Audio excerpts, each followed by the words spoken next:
A terceira via, chamada terceira via, quase não tem nenhuma viabilidade numérica, está muito próximo da margem de erro ou de zero.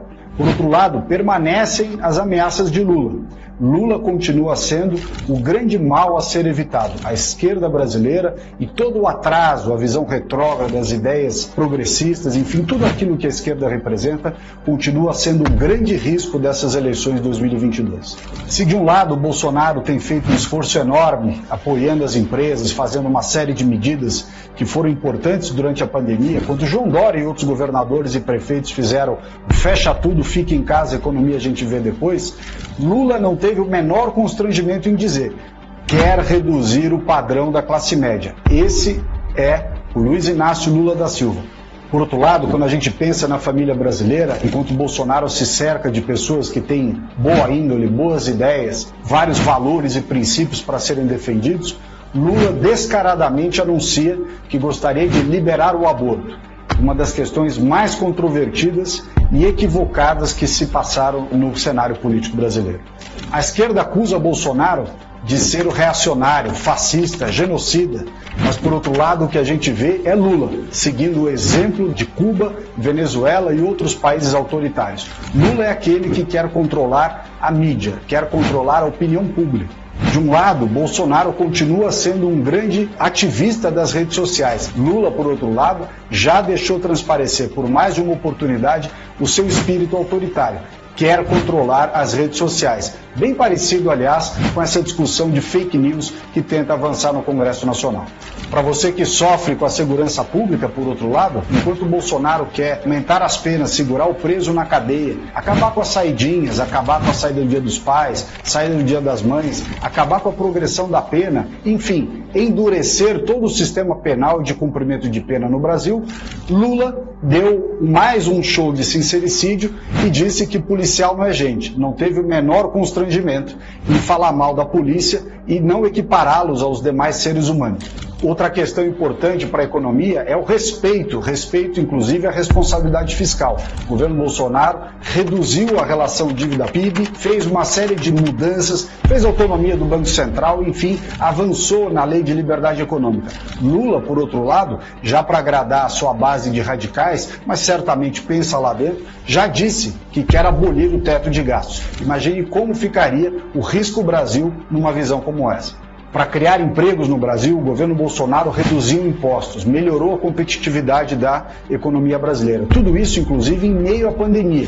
Esforços foram feitos, nem todos, evidentemente, surtiram o resultado que gostaria, mas foram feitas diversas medidas. E o que Lula propõe? Revogar a reforma trabalhista, como se ter regras irracionais e aumentar o custo de contratação fosse melhorar o padrão de oportunidades de emprego e renda para as pessoas. Não é isso. O mundo inteiro já sabe que quando você tem regras irracionais, o que acaba acontecendo é o não oferecimento de novas vagas de emprego. Desde o início de 2019, o governo Bolsonaro tem fechado a torneira de todas as mamatas, ONGs, entidades que fazem do dinheiro público aquela torneira que ia desperdiçando e jogando o dinheiro de cada um dos contribuintes no lixo. Inclusive o recurso que servia para financiar as invasões do MST e do MTST. Imagina quem Lula quer trazer para o centro de governo se ele fosse eleito? Justamente o MST, que aterroriza o homem do campo, e o MTST, que junto com o Boulos vem liderando as invasões de propriedade privada em todas as cidades e nos grandes centros urbanos. E veja que o espírito democrático é uma coisa curiosa. Enquanto o Bolsonaro é atacado, dizendo que ele não é um democrata, que não prestigia o Estado Democrático de Direito, a esquerda, em todas as frentes, tem tido toda a liberdade de se posicionar e fazer discursos e ataques da forma que querem. Lula, por outro lado, instigou a população a ir constranger famílias de políticos e parlamentares em suas casas, uma coisa que nem em Cuba é feito mais. Enquanto Jair Bolsonaro defende o legítimo direito à defesa, direito individual inalienável, Lula quer fechar os clubes de tiro. Ele já não gosta de polícia e não quer que você se defenda. Depender dele, só quem vai ter arma no Brasil são os bandidos. Por falar em clubes de tiro, é interessante essa mentalidade seletiva de Lula em relação às armas. Ele defende o desarmamento, mas anda com escolta armada. Quando uma família de brasileiros de verde e amarelo foi criticá-lo lá na Unicamp, os seus seguranças, empunhando submetralhadoras, puseram para correr famílias de bem. É realmente uma vergonha que um homem que usa um relógio de R$80 mil se diga um trabalhador brasileiro.